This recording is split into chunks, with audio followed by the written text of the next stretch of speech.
సమస్తమైన పాపములను పోగొట్టడము అనేటటువంటి మాటకు అర్థం ఏమిటి?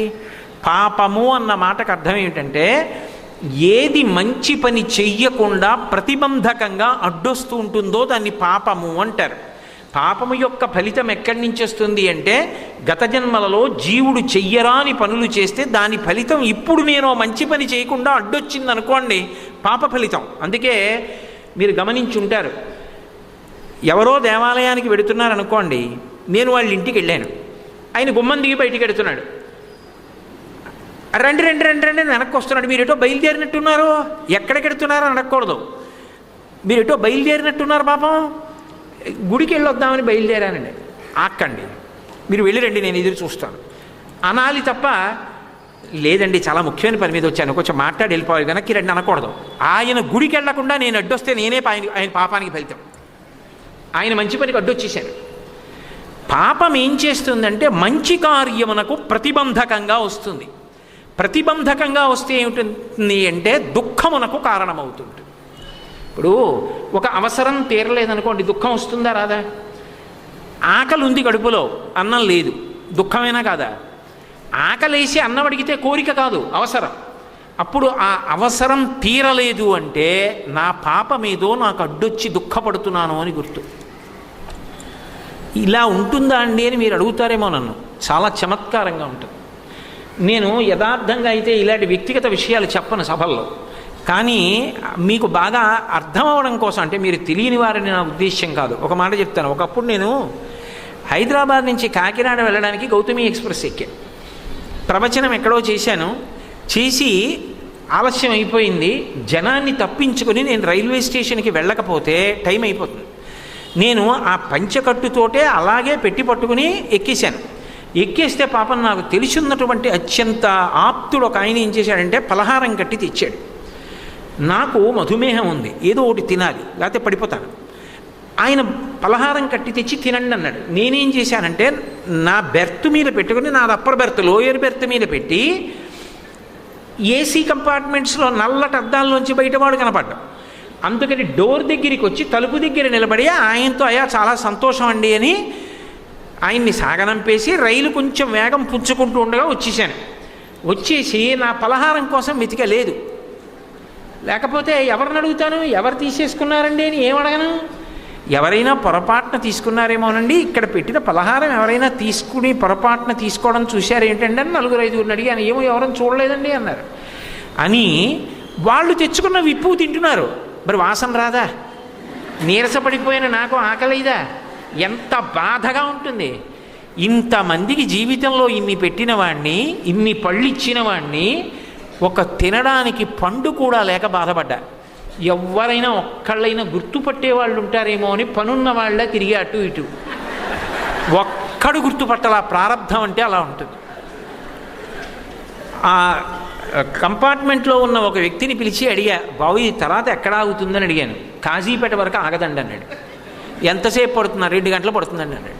1.5 గంట ఎంతో. బాబు అక్కడ ఆగినప్పుడు చాలా నీరసంగా ఉన్నానయ్యా, కొంచెం వెళ్ళి ఏదైనా తెస్తావా అన్నాను. ఇది ఏసీ కోచ్ కదండి, ముందుకు పోతుంది, ఎక్కడో ఉంటాయి చీకట్లో, ఇప్పుడు ఎవడు కొనుక్కుంటాడండి, కాజీపేటలో ఎవడు తిండో, అయినా మజ్జిగ ప్యాకెట్లు అవి ఏమైనా వస్తే చూస్తాను ఉండండి అన్నాడు. ఒక్కడొస్తే ఒట్టు. కాజీపేటలో ఇంకా శరీరం పడిపోతుందేమో అన్నంత నీరస పడిపోయి బెర్త్ కూడా లేని వాళ్ళ అలాగే కూర్చుని అందరూ వీడి దొంగడా పెట్టిట్టుకుపోతాడా, ఎందుకు ఇలా కూర్చున్నాడు అనుకున్న సందర్భంలో వాడు వెళ్ళి, అయ్యా మీరు చూసుకుని తినండి నాకు తెలీదు, వాడిని అడిగితే 4 ఇడ్లీలు ఎప్పుడో పొద్దున్న ఉండిపోయాయి, నువ్వు అంత అంటున్నావు కాబట్టి ఇస్తున్నానని ఇచ్చాడండి, నేను కూడా వెస్టిబ్యూల్స్లోంచి వచ్చానని ఇచ్చాడు. అవి పొద్దున్నవో సాయంకాలం రేపు పొద్దున్న కాకినాడ వెళ్ళాక అనారోగ్యం వస్తే చూసుకోవచ్చని ఎంత గబగబానో కలియబడి కుక్క తింటుంది అలా తిని మంచినీళ్ళు తాగి బెర్తెక్కి పడుకున్నా. అవసరం తీరకపోతే అంత ఖేదం ఉంటుంది. ఎందుకు పడాలంత కష్టం నేను? అయ్యా ఒక్క పూట మా ఇంటికి పలహారానికి రండి అని అడిగేటటువంటి ఆప్తులు, ప్రేమ కలిగిన వాళ్ళు ఎందరో ఉండగా నేను రాలేనండి అని చెప్పిన రోజులు ఉంటే ఒక్క బిస్కెట్ పెట్టేవాడు ఉన్నాడేమో అని అలమటించిన రోజు ఒకటి ఉంది. ఎక్కడదంటే నా పాపము నాకు ప్రతిబంధకంగా వచ్చి దుఃఖంగా నిలబడింది. ఈ దుఃఖం నీకు వద్దంటావా? ఆదిత్య హృదయం చరువు అగ్నిహోత్రంలా పాపాన్ని కాలుస్తుంది. లేదా భరించగలిగిన శక్తి నీకు ఇస్తుంది. సర్వపాప ప్రణాశనం. ఆదిత్య హృదయానికి మరొక గొప్ప శక్తి. చింతాశోక ప్రశమనం, ఆయుర్వర్ధనముత్తమం.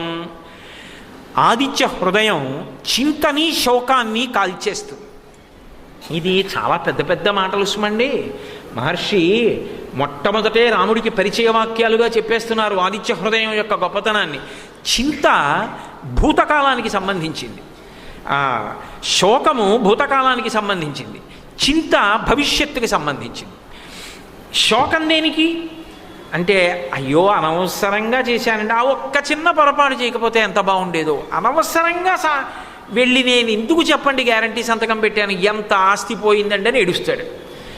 ఎప్పుడో ఎక్కడో ఒక తప్పు చేశాడు, ఆ ఒక్క తప్పుకి బ్రతికున్నన్నాళ్ళు ఏడుస్తూనే ఉంటాడు. అది గతానికి సంబంధించింది, దాన్ని శోకంగా ఎప్పుడూ అనుభవిస్తూనే ఉన్నాడు. రాబోయే కాలంలో ఏమవుతుందో అని ఆలోచిస్తూ భయపడుతూ బెంగపెట్టుకుంటూ ఉంటాడు. ఒక్కొక్కరు చూడండి, ఏమో ఉంటానో ఉండనో అని బెంగ, ఏమో చచ్చిపోతే ఏమవుతుందో, చచ్చిపోతే ఏమవుతుంది, అసలు చచ్చిపోయిన తర్వాత ఏమవుతుందని ఆలోచించడానికి అది నాకు సంబంధించిన విషయం కాదు, నా కొడుక్కి సంబంధించిన విషయం. ఒకవేళ వాడు కూడా పట్టించుకోకపోతే మున్సిపాలిటీకి సంబంధించిన విషయం తప్ప అది నా విషయం కాదు. నేను బ్రతికుండగా ఏం చెయ్యాలన్నది ఒక్కటే నాకు సంబంధించిన విషయం కదా. అది చింత ఏం చేస్తుందంటే అక్కర్లేని వాటన్నిటి గురించి ఆలోచిస్తుంది. అది కూడా నిరాశావాదం.